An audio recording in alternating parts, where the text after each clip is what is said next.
There's a moving nail in the ceiling. The man was curious and tugged on it, but he ended up pulling out a rat's nest. The ceiling collapsed. Dense rats fell from the sky.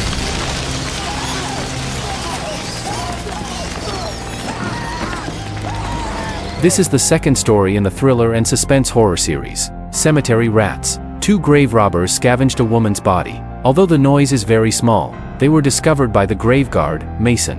After shooting away the grave robbers, Mason showed his true colors. He jumped into the wooden pit.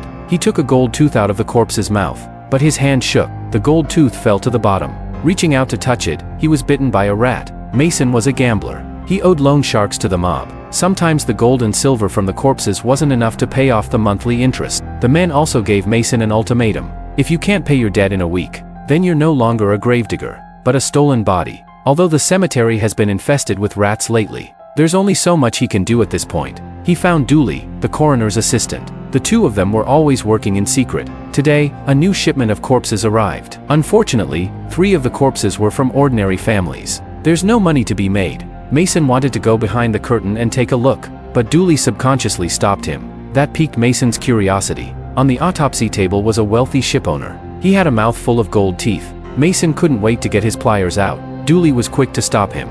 He said he'd wait until after the burial tomorrow, but he was worried that the rats would get there first. As they argued, the coroner came with his family. His wife wanted him to go with honor, and she wanted the king's sword as a burial gift. As he listened, Mason's eyes glowed, and smiled a wicked smile. When he rested for the night, he realized he had some wall plaster on him, and looked up at the ceiling.